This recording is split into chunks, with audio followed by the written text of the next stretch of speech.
Film की शुरुआत में हमें 1987 के वेनम शहर को दिखाया जाता है, जहां हैलोवीन की रात को करीबन 3 लड़की जिनका नाम था हैदर, मरीसा और स्टेफनी और इनके 16वें साल के बर्थडे की रात को खूनी ने इन्हें 16 बार चाकू से मार करके इनकी जान ले ली थी। ये सब उसने क्यों किया और कैसे किया, इसके बारे में पुलिस को कुछ भी खबर नहीं मिलती है और देखते ही देखते 35 साल बीत जाता है और हम वेनम शहर को देखते हैं, जहाँ पर आम जनता उस किलर को सभी को स्वीट 16 किलर के नाम से पुकारा करते थे।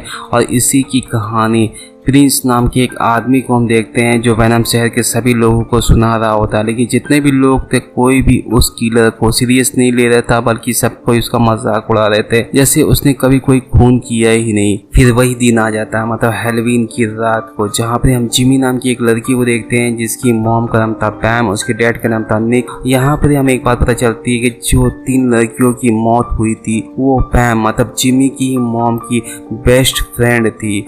यहाँ पर ही वो बोलती भी है कि उसे आज भी डर लगता है कि वो किलर फिर से आ सकता है। तभी जिमी बोलती है कि ये बात को 35 साल बीत चुके हैं, अब तक वो किलर जिंदा होगा भी कि मर चुका होगा पता नहीं। और वो उस किलर से बिल्कुल भी नहीं डरती है, बल्कि उससे डर करके वो जी नहीं सकती। यहाँ पैम के जिद करने पे वो कई सारे सेफ्टी गैजेट को अपने साथ लेकर के चली तो जाती है और उसको छोड़ने के लिए उसके डैड भी जाते हैं। और यहाँ पे घर में कोई भी नहीं रहता और पैम घर में अकेली रहती है, जहाँ कई सारे छोटे छोटे बच्चे आते हैं, उनको चॉकलेट देती है। कुछ टाइम के बाद वहाँ पर एक मास्क पहना हुआ आदमी आता है, उसे लगता है कि ये कोई आम आदमी होगा, लेकिन अचानक वो उसके ऊपर हमला कर देता है, जिससे पैम पूरी तरीके से घबरा जाती है।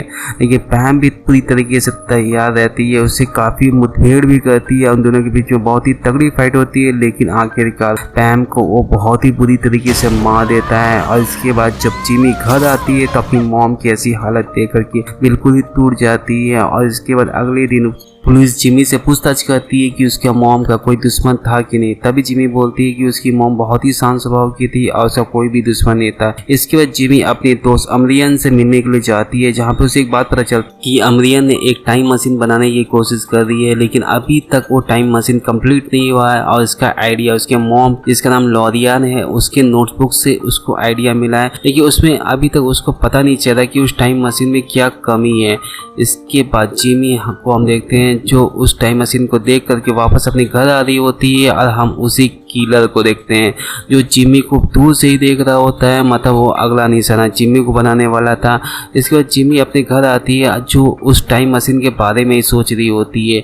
इसके बाद वो अपने दोस्त अमरियन से मिलने के लिए फिर उसी पार्क में जाती है, जो कि बहुत ही सुनसान जगह था और वीरान जगह था, वहाँ कोई भी आता जाता नहीं था। और यहाँ पे अमरियन को काम करते हुए देखती है। कुछ टाइम के बाद हम उसी किलर को देखते हैं जो जिमी के ऊपर हमला कर देता है, और उसी मुठभेड़ में वो टाइम मशीन के ऊपर गिर जाता। तभी वो किलर एक नाइफ निकालता है, उसे जिमी के ऊपर हमला करता है, लेकिन जिमी साइड हो जाती है और वो चाकू जा करके उस टाइम मशीन के में घुस जाता है। अचानक वो टाइम मशीन भी चालू हो जाती है और हम जिमी को देखते हैं जो उस किलर को दूर हटा देती है, मतलब एक लात मारती है जिससे वो दूर जाके गिर जाता है। और यहाँ पे हम जिमी को देखते हैं जो एक दूसरी दुनिया में चली जाती है, मतलब 1987 में चली जाती है, मतलब उसी दिन हैलोवीन वाली रात में। और जिमी को एक बात पता चलता है कि अभी तक 3 लड़कियों में से किसी भी लड़की की मौत नहीं हुई है, मतलब अभी तक स्वीट 16 नाम के किलर ने किसी भी लड़की को नहीं मारा। इसके बाद जिमी एक कॉलेज में जा करके एडमिशन ले लेती है। इसके बाद वो पुलिस के पास जाती है, जहाँ पुलिस को भी वो बताती है कि आज रात को मर्डर होने वाला है, मतलब 3 लड़कियों का मर्डर होने वाला है, जिसमें से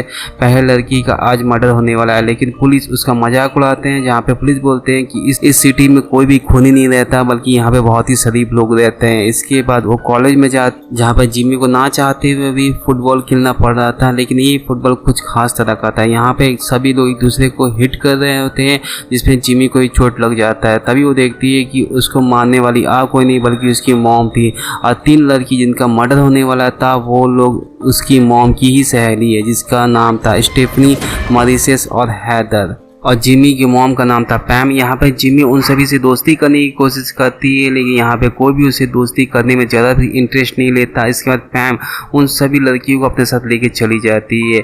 इसके बाद जिमी को पता चलता है कि आज की मॉम की फ्रेंड, जिसका नाम था स्टेफनी, उसका आज बर्थडे था, मतलब आज ही उसका मर्डर होने वाला था।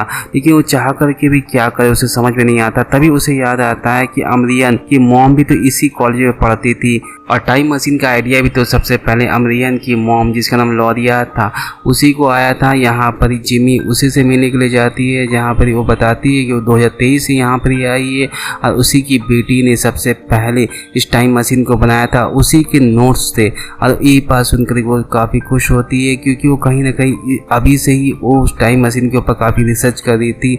इसके बाद वो टाइम मशीन देखने के लिए जाती है, जहाँ पर वो बोलती है थोड़ा मुझे समय चाहिए क्योंकि मैं तभी बता पाऊंगी कि इसमें क्या कमी है और कैसे बनेगा। और इसके बाद जिमी और लॉरिया स्टेफनी के बर्थडे पार्टी में जाते हैं उसको बचाने के लिए, लेकिन वहाँ पर ही कोई भी उसको अंदर घुसने नहीं देता।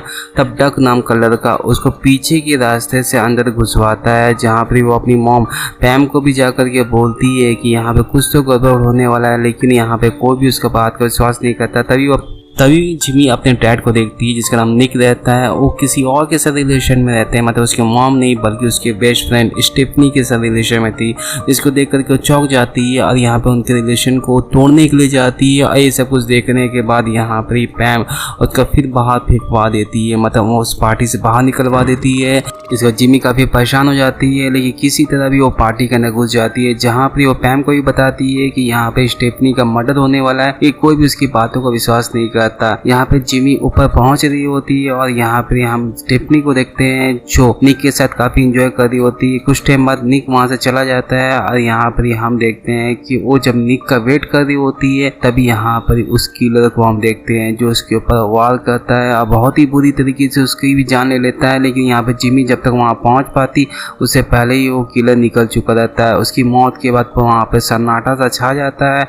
यहाँ पे पुलिस भी आती है और पुलिस को भी वो बोलती है कि मैंने आपको पहले ही वार्न किया था कि यहाँ पे कुछ मर्डर होने वाला है। कोई भी मेरी बात को सुनने के लिए तैयार नहीं था। इसके बाद पैम भी उसकी बातों पे भरोसा करने लग जाती है, जहाँ पे पैम को बताती है कि मैं किसी के भी भविष्य को देख सकती हूँ, मतलब मैं देख के बता सकती हूँ कि किसके साथ क्या होने वाला है। इसके बाद पैम को भी उसके ऊपर भरोसा हो जाता है, दोनों बहुत ही अच्छे दोस्त बन जाते हैं। और यहाँ प्रेजेंट समय मतलब 2023 का समय दिखाया जाता है, जहाँ जिमी की दोस्त जिसका नाम अमरियन था और जिमी के डैड और जितने भी पुलिस थे उन सभी को बताती है कि जिमी टाइम मशीन से 1987 में चली गई है, लेकिन कोई भी उसकी बातों का भरोसा नहीं करता। तभी यहाँ पे प्रिंस नाम के एक आदमी को देखते हैं जो उसकी बातों पे थोड़ा सा भरोसा तो कर रहा था। और यहाँ पे सीन कट हो जाता है। इसके बाद हम जिमी को देखते हैं जो कि पैम से बात कर रही होती है और यहाँ पे पैम को बताती है कि अगली मौत मरीसा का होने वाला है, जो कि उसके 3 दिन बाद होगा, मतलब उसके बर्थडे वाले दिन होगा। यहाँ पे जिमी पैम को एक बात और भी बताती है कि आपका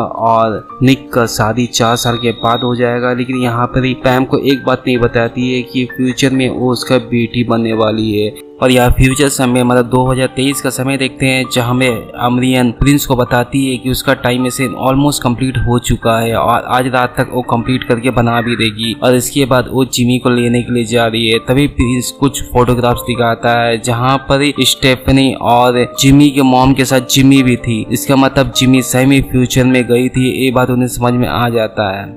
और इसके बाद हम 1987 का समय देखते हैं, जहां जिमी मरीसा और पैम को बोलती है कि तुम्हारा बर्थडे अगर कल है तो हम आज ही यहां से ये शहर छोड़ के चले जाएंगे। तभी यहां पे मरीसा बोलती है कि हम उसके फार्म हाउस जा सकते हैं और फिर ये सभी कोई उसके फार्म हाउस चले जाते हैं। कुछ टाइम बाद जिमी वहां पर जब पहुंचती है तो वो जगह देख करके वो हैरान हो जाती है, क्योंकि वो अनजाने में उसी जगह लेके आ गई थी जहाँ पे मरीसा का मर्डर होने वाला था, मतलब उसके फार्म हाउस में। वो तुरंत बोलती है कि यहाँ से हमें निकलना पड़ेगा, यहीं पर ही उसकी मौत होने वाली है। लेकिन उसकी बात फिर कोई नहीं सुनता।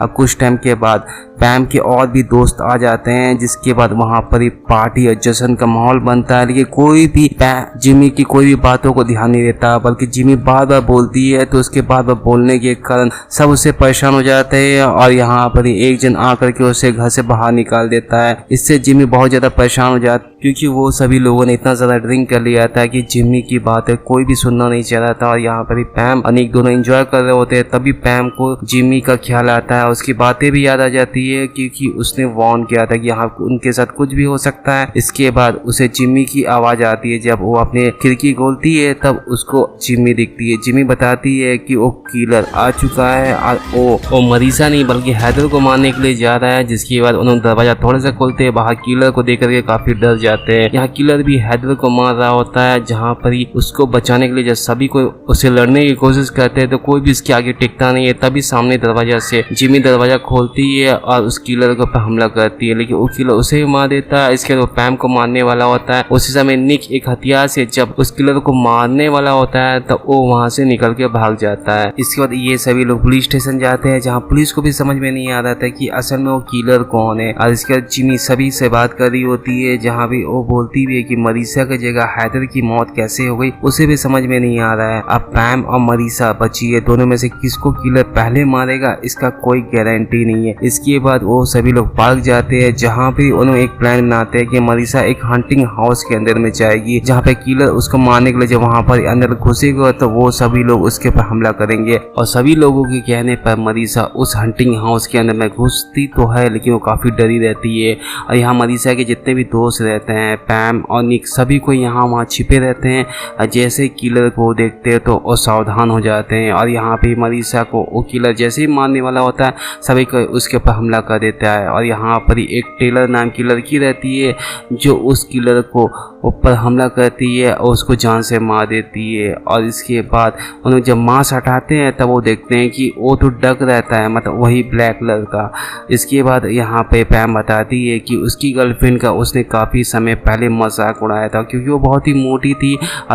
और पैम और उसके ग्रुप की जितनी भी लड़कियां थी उसने डक के गर्लफ्रेंड का इतना ज़्यादा मजाक उड़ाया था पूरे स्कूल के सामने कि वो बहुत ज़्यादा दुखी हो गई थी। वो जब अपसेट होकर वहां से जा रही होती है तभी उसका कार एक्सीडेंट हो जाता है, जिससे डक बुरी तरीके से टूट जाता है। लग रहा इसीलिए वो हमसे नाराज था और हम सभी को मारने की कोशिश कर रहा होता है। वो सभी लोग बात कर ही रहे होते हैं, तब यहाँ पे मरीसा का पीछे से कोई हमला कर देता जो कि दूसरा किलर रहता है और वो मरीसा को बहुत बुरी तरीके से मार देता है। इसके बाद वो जिमी को बोलता है मैं तुम्हें भी जान से मार दूंगा और पैम को भी जान से मार दूंगा।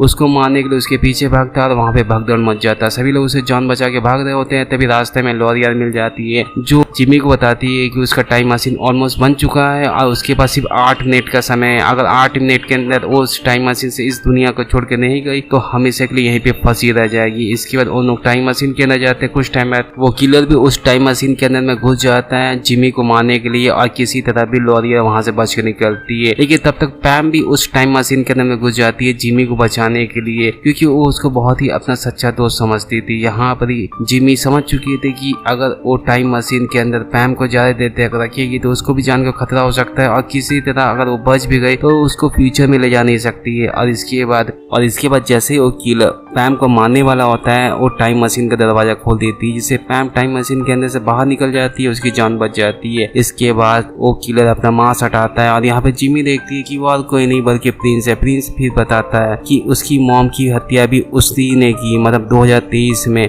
तब यहाँ पे वो बताता है कि वो स्विस 16 किलर का बहुत बड़ा फैन है और स्विस 16 किलर का कहानी सुनाने में उसे बहुत मजा आता है। और 35 साल से उसने जो खून नहीं किया इसी सिलसिले को वो आगे बढ़ाना चाहता है, लेकिन फ्यूचर में जिमी यहाँ पे आकर के सारे फ्यूचर को बदलना चाहती है, इसलिए वो उसका दुश्मन है और वो जिमी को भी जान से मार देगा। और यहाँ पर वो जिमी के ऊपर जैसे हमला करने वाला होता है जिमी उसके ऊपर चाकू से वार करती है। उसके बाद वो किलर को जान से मार देती है। और यहाँ पे हम जिमी को देखते हैं जो 2023 में वापस आ जाती है। वो सीधे अपने घर जाती है जहाँ पे वो देखती है कि उसकी मॉम अब जिंदा है और उसका फ्यूचर ही बदल चुका है। और यहाँ पे वो अपनी मॉम बहुत ज्यादा रिस्पेक्ट भी करती है। और इसी तरह बेहतरीन फिल्म का यहीं पर अंत होता है। उम्मीद करते हैं फिल्म आपको अच्छी लगी होगी, तो प्लीज चैनल को सब्सक्राइब, वीडियो को जरूर लाइक करें। मिलते हैं अगले वीडियो पर, तब तक के लिए थैंक यू।